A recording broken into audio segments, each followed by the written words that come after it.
We now move on to Morphy's checkmate. Why Morphy's checkmate? You know what? I have no idea. I think it's because nearly every checkmate is named after the great man. And this one, well, it must have occurred in one of his early games. So what is Morphy's checkmate? Well, it's a checkmate you can do when your opponent's king is stuck in the corner of the board, as the black king is stuck here. And it combines your rook and your bishop. And this simple example, where it's white to move and white can play bishop takes f6, giving Morphy's checkmate.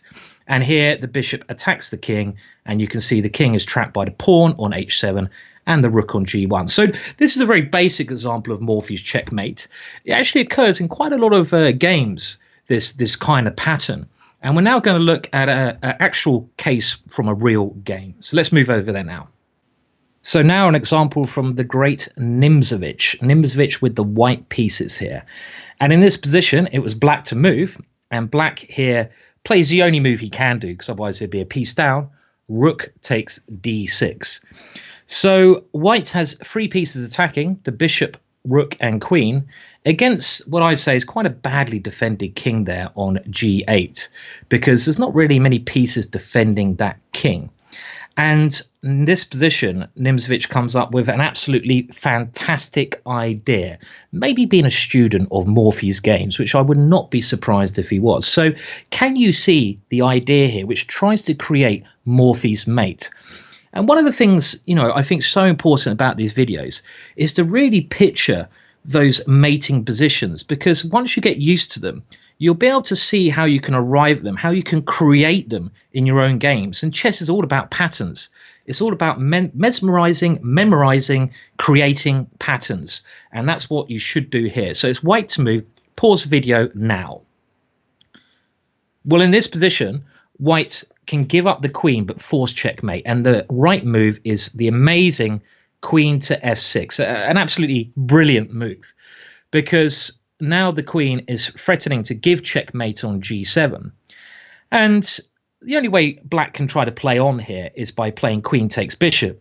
But after queen takes queen, you can see that white's easily going to win this position.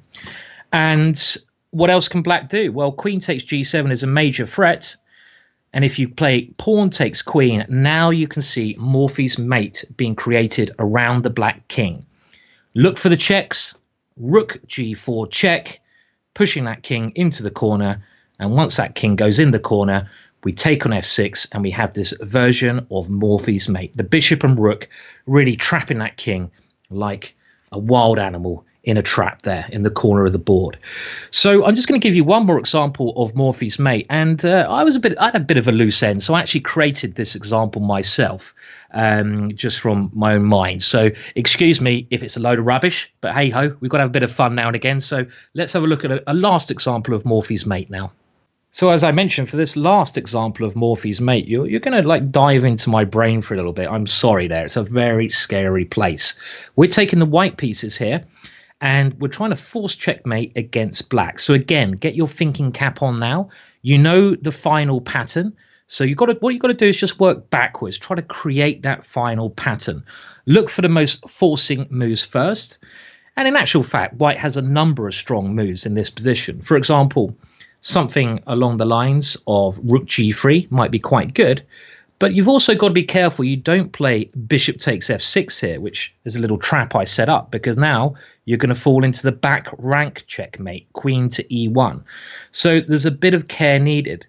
But really, in these examples, when you're trying to attack your opponent's king with as much force as possible, and here white has a bishop, queen and rook all attacking, you should be looking at the most forcing moves.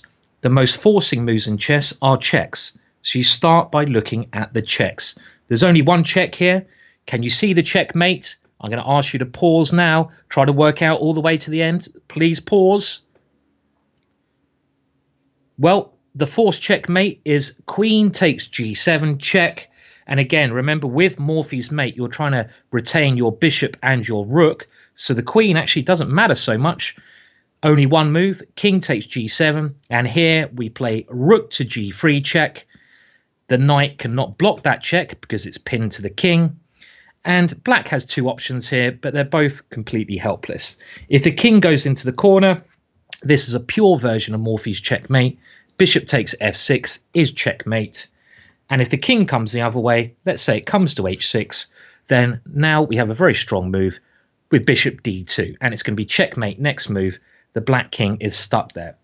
In actual fact, a good way to practice, which I may recommend to you guys watching these videos, is if you want to try to get really the grips of all of these checkmates, why don't you create your own? Why don't you get a checkboard out and say, right, checkboard? Well, you could get a checkboard out, get a chessboard instead. Why don't you get a chessboard out and say, right, I'm going to create an example of Morphy's mate and try to put it on the position on the board where it is white to play and to force a checkmate. And you can do this with the other patterns I'm demonstrating here. It's a good way to use your imagination and to reinforce these patterns which I'm trying to teach in these videos. So give that a go. I think it'd be a very good thing to do.